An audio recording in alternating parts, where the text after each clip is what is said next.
எப்பவும் காலத்துக்கு ஏத்த மாதிரி புதுசு புதுசா, தேவைக்கு ஏத்த மாதிரி புது புது விஷயங்களை நாம பாக்குறதோட அதுல மயங்கி போய் நின்னுட்டோம்னா நம்முடைய அன்றாட வாழ்க்கையில நம்ம செய்ய வேண்டிய கடமைகளை யார் தான் பூர்த்தி செய்வாங்க? கடவுள் வந்து பூர்த்தி செய்வாரா? சொல்லுங்க சொல்லுங்க, நீங்க செய்ய வேண்டிய வேலையை யார் செய்வாங்க?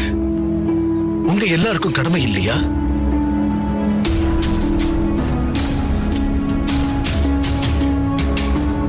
ஒவ்வொரு விஷயம் வரும்போதும் இந்த மாதிரிதான். அதுலயே உறைஞ்சு போய் நான் மீண்டு வரமாட்டேன்னு சொன்னா நாம வளர முடியாது. இந்த கண்டுபிடிப்புகள் எல்லாமே நம்முடைய தேவைகளை பூர்த்தி பண்றதுக்காக தான். அதை மறந்துடாதீங்க. இதுக்கு நாம என்னைக்கு அடிமையாக கூடாது.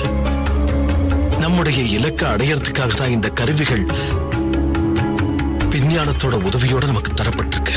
அதே நேரத்துல இது நம்மளை ஆக்கிரமிச்சிடக்கூடாது.